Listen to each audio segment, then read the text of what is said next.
আল্লাহি বারাকাতু। প্রিয় শিক্ষার্থীরা, আমরা আজকে রাজশাহী বোর্ড 2023 সালের প্রশ্ন সমাধান নিয়ে হাজির হয়েছি। সো আমরা ইতিমধ্যে ঢাকা বোর্ড, এছাড়া আমরা সিলেট বোর্ডের প্রশ্ন সমাধান করেছিলাম, এছাড়াও আমরা অনেক বোর্ডের প্রশ্নই সমাধান করেছি। সো আজকের এই ভিডিওতে আমরা 2023 সালে আসা রাজশাহী বোর্ডের প্রশ্ন সমাধান করব রাইট ফ্রম ভার্ব থেকে। সো যাদের প্রবলেম আছে, যদি আমার ভিডিও অলরেডি দেখে থাকো, তাহলে আশা করছি আরও কোনো সমস্যা হবে না। ইনশাআল্লাহ আমরা এরপরে আরেকটা বোর্ডের প্রশ্ন সমাধান করব। সো আগে আমরা এটা প্রশ্ন সমাধান করি। দেখো, এখানে বলা হয়েছে যে ইফ অল দ্য চিলড্রেন, যদি সকল শিক্ষার্থীরা, না, এখানে বাচ্চাদের কথা বলেছে, যদি সকল বাচ্চারা স্কুলে যেত, তাহলে এখানে বোঝা যাচ্ছে যে ব্যাপারটা, সেটা হচ্ছে যে এটা একটা ভবিষ্যতের কথা বোঝানো হচ্ছে। অর্থাৎ ভবিষ্যতে এইরকম হইলে বেটার, এরকম হওয়া উচিত। সো এই টাইপের কথাগুলো বলা হচ্ছে।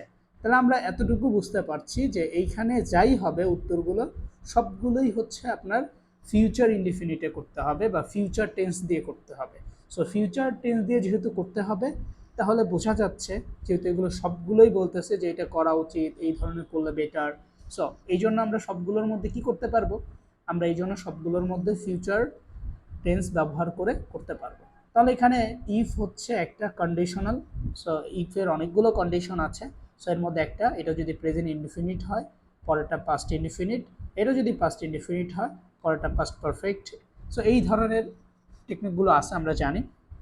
সো এখানে আমরা ব্যবহার করতে পারি if all the student went, দেওয়া যেতে পারে যে যদি স্কুলে যেত, তাহলে পাস্ট ইনডিফিনিট হইল, তাহলে পরেরটা পাস্ট পারফেক্ট দিয়ে লিখতে হবে। সো এখানে আমরা বলতে পারি কি ভাইয়া, আমরা এখানে বলতে পারি যে ওয়েন্ট, আমরা এখানে ওয়েন্টও বলতে পারি, অথবা আমরা বলতে পারি গো। আমরা কি বলতে পারি, অথবা আমরা বলতে পারি গো। গো দিলে প্রেজেন্ট ইনডিফিনিট হয়ে যাচ্ছে, মানে পরেরটাও কি হচ্ছে, ইনডিফিনিট হবে। সো এটা আমরা বুঝতে পারছি কারা কারা? সো আমরা যারাই বুঝতে পারছি সবাই কমেন্টে বলতে পারো।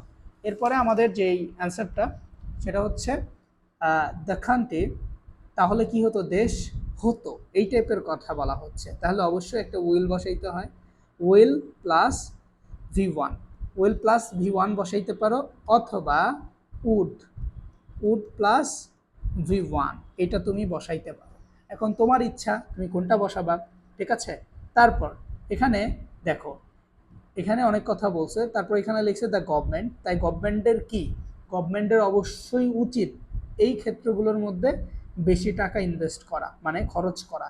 সো অবশ্যই তাহলে এখানে কি করতে হবে, এখানে আমাদের একটা সুদ বসাইতে হবে, কারণ উচিত বোঝাচ্ছে যে গভর্নমেন্টের উচিত অবশ্যই কি করা, এই খাতে বেশি বেশি টাকাগুলো স্পেন্ড করা, ঠিক আছে, অথবা অবশ্যই এই খাতে কি করতে হবে, স্পেন্ড করতে হবে। এরপর আমরা হচ্ছে মাস দেখতে পাচ্ছি। মাস তো অলরেডি একটা মডাল ভার্ব, আর মডাল ভার্ব থাকলে তো ভার্বের তেমন কোনো পরিবর্তন হয় না, এটা আমরা জানি। বাট এখানে সাবসিডিসের কথা বলা হয়েছে। সাবসিডিস মানে হচ্ছে উপাদান। উপাদান তো আর নিজে নিজে কোনো কিছু করতে পারে না, তাহলে এটা প্যাসিভ করতে হবে। আর প্যাসিভ করার সিস্টেমটা কি ভাই, এখানে তাহলে মাস্টের পরে ভি হবে, বি দিয়ে আমাদেরকে ভার্বের 3 নম্বর ফর্ম বসাইতে হবে। সো 3 নম্বর ফর্ম যদি বসাই তাহলে উত্তর হবে। তাহলে আমরা কি বলতে পারি, বি গিভেন বলতে পারি, ঠিক আছে। তারপর in the education sector teachers, teachers বলতে কি বোঝায়, শিক্ষকদের বোঝায়। আর শিক্ষকরা হচ্ছে নিজে নিজে অনেক কাজই করতে পারে, আর এখানে টিচার্স বলতে অনেক শিক্ষকদের কথা বলা হয়েছে। আর যেহেতু অনেক শিক্ষকের কথা বলা হয়েছে, এই জন্য কোনো পরিবর্তন হবে, কোনো পরিবর্তন হবে না, অর্থাৎ ভার্বের 1 নম্বর ফর্ম হবে। সো 1 নম্বর ফর্মটা দিলে আমাদের উত্তরটা রাইট হবে। তাহলে উত্তর কি হইতে পারে, কমেন্টে বলো। উত্তরটা অবশ্যই নিড আছে, নিডই হইতে পারে। তারপরে কি আছে, এখানে টু আছে। টু কি ভাই, টু হলো বেস্ট ফর্ম, আর বেস্ট ফর্ম থাকলে কি ভার্বের কোনো পরিবর্তন হয়, হয় না। এই জন্য আমরা এখানে কি বসাইতে পারি, এখানে আমরা ট্রেন বসাইতে পারি, কি বসাইতে পারি, যা আছে সেটাই বসাইতে পারি। বাট এখানে যে মেইন ব্যাপারটা, সেটা হচ্ছে যে মেইন ব্যাপারটা, সেখানে আমরা হচ্ছে ট্রেন হয় না, ট্রেন করানো হয়। ট্রেন কি হয়, নিজে নিজে ট্রেন করতে পারে, করতে পারে না। এই জন্য ট্রেনটা হচ্ছে কি করা হয়, ট্রেনিং করানো হয়। সো ট্রেনিং যিনি করে তিনি হচ্ছে ট্রেনার। সো এই জন্য আমরা কি বলবো, B+V3, অর্থাৎ আমাদের ট্রেনিং করানো হয়েছিল। সো এই জন্য আমরা V3 বসাই দিলে উত্তরটা আমাদের রাইট হবে। দেন এখানে দেখো দ্য পোর স্টুডেন্ট ক্যান, দেখো পোর স্টুডেন্ট ক্যান। সো এই ধরনের ক্যান ট্যান এগুলো যদি থাকে, সো এটা হচ্ছে মডাল ভার্ব বোঝায়। আর মডাল ভার্ব বোঝাইলে তখন ভার্বের কি বসে, বেস ফর্ম বসে, তাই না।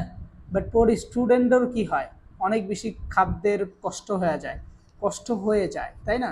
সো এখানে কি হবে তাহলে ভাই, তুমি বলো তো কি হবে? সো এখানে তাহলে আমাদের যেহেতু এইটা সবগুলোই ফিউচার পারফেক্টের দিকে চলে যাচ্ছে, ফিউচার পারফেক্ট টেন্স, সো ওই ক্ষেত্রে আমাদের কি করতে হবে? বি দিয়ে ভার্বের 3 নম্বর ফর্ম দিতে হবে। সো দিলে আমাদের উত্তরটা রাইট হবে। এবং তারা হচ্ছে এই কর্মসূচিটা চালু করছিল। কি কর্মসূচি? ফুড ফর এডুকেশন, অর্থাৎ শিক্ষার জন্য খাদ্য। সো তারা হচ্ছে এই প্রোগ্রামটা চালু করে। তারপরে দেখো এখানে ওই, তাই আমাদের কি হওয়া উচিত? তাহলে আমাদের অবশ্যই একটু এইটার ক্ষেত্রে একটু কি হওয়া উচিত? অবশ্যই টেক কেয়ার করা উচিত, ঠিক কিনা? তাহলে এখানে উচিত অর্থ আসতেছে। সো উচিত অর্থ আসলে কি বসবে ভাইয়া?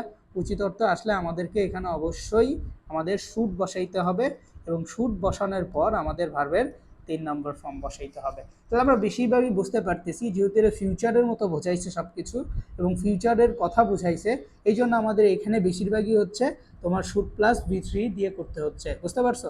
তাহলে তুমি যদি রাশিয়া বোর্ড 2023 করো তাহলে দেখবা যে এটা একটা ইউনিক কোশ্চেন। সো এটা বেশিরভাগই হচ্ছে তোমার কি করতে হচ্ছে? ভার্বের 3 নম্বর দিয়ে করতে হচ্ছে, তাই না? তারপর কি হচ্ছে এখানে যে ব্যাপারটা দেখো, এখানে হচ্ছে ইনস্টিটিউশনের কথা বলা হয়েছে। ইনস্টিটিউশনটা কি ভাই? ইনস্টিটিউশনটা হচ্ছে কম, অর্থাৎ একটা। সো যেহেতু এখানে একটা, তাহলে ভার্বের সাথে এস অথবা ইএস যুক্ত হবে। তাহলে এস অথবা ইএস দাও, তাহলে উত্তরটা হয়ে যাবে। দেন অল কনসার্ন, সকল ধরনের যে কনসার্নগুলো আছে, সেই কনসার্নগুলো কি হয়েছে ভাই? সকল ধরনের যে কনসার্নগুলো আছে, সেই কনসার্নগুলো হচ্ছে কি হবে? সেই কনসার্নগুলো এখানে বি বসাইতে বলছে। কনসার্নের সাথে অবশ্যই ইজ বসে। কি বসে? ইজ বসে। তাহলে ইজ দিলে উত্তরটা রাইট হচ্ছে। তারপরে কি? তারপরে দেখো এখানে আমরা দেখতে পাচ্ছি যে ইফ উই ক্যান নট, তাহলে ইফ উই ক্যান নট কি হবে বলো তো ভাই? ইফ উই ক্যান নট এখানে কি হবে বলো? If you can not keep, অর্থাৎ ক্যান নট হচ্ছে একটা মডাল ভার্ব, আর মডাল ভার্ব থাকলে ভার্বের পরিবর্তন হয় না। সো এটাই বসাইতে হয়। দেন উই আছে। তাহলে এখানে দেখো, এখানে হচ্ছে প্রেজেন্ট ইনডিফিনিটে হইলো। তাহলে পরেরটা কি হবে? পরেরটা হচ্ছে প্রেজেন্ট পারফেক্টে হবে। অর্থাৎ তাহলে আমাদের বসাইতে হবে উইল প্লাস ভার্বের 3 নম্বর ফর্ম, না সরি 1 নম্বর ফর্ম, তাই না? তাহলে এখানে কি হবে? উইল লাগ, উইল লাগ। সো উইল ল্যাগ হবে। সো উইল ল্যাগ দিলেই উত্তরটা রাইট হয়ে যাবে এবং সঠিক হয়ে যাবে। এরপর আমরা দেখতে পাচ্ছি এখানে হ্যাভ টু আছে। কি আছে ভাই? হ্যাভ টু আছে। সো হ্যাভ টু কি? হ্যাভ টু হচ্ছে একটা মডাল ভার্ব। হ্যাভ টু কি? হ্যাভ টু হচ্ছে একটা মডাল ভার্ব। আর মডাল ভার্ব থাকলে ভার্বের পরিবর্তন হয় না। তাহলে ইনশিওর আছে, ইনশিওরই হবে। দেন আমাদের দেখতে পাচ্ছি ফর আছে। ফর হচ্ছে একটা প্রিপোজিশন, এবং প্রিপোজিশনের পরে ভার্বের সাথে সবসময় আইএনজি বসে। সো এই ছিল আমাদের প্রশ্ন সমাধান। সো তোমরা যারা এই প্রশ্ন সমাধানটা অনেক জায়গায় বোঝো নাই, তোমরা আমাকে কমেন্টে বলতে পারো, তাহলে আমি ইনশাল্লাহ ওইটার উপর আলাদা করে একটা ভিডিও বানাবো, সেখানে তুমি বুঝতে পারবা। এবং তোমাদের যাদের সমস্যা কোনোভাবেই সমাধান হচ্ছে না, তোমরা চাইলে আমাদের কোর্সে ভর্তি হইতে পারো। এই যে নাম্বারটা দেওয়া আছে 018181652273, সো এই নাম্বারের মাধ্যমে আমাদের কোর্সে ভর্তি হইতে পারো। তোমার যত সমস্যা সব বলতে পারো, ইনশাল্লাহ সমাধান হয়ে যাবে। এবং তুমি এইরকম সুন্দরভাবে রাইট ভার্বের প্রত্যেকটা বিষয় সুন্দরভাবে সমাধান করতে পারবা। সো ভালো থাকো, সুস্থ থাকো, এবং পরবর্তীতে 2023 সালের কোন বোর্ডের উপর তোমরা ভিডিও চাচ্ছ কমেন্টে বলবা ইনশাআল্লাহ। সো সবাই ভালো থাকো। আসসালামু আলাইকুম।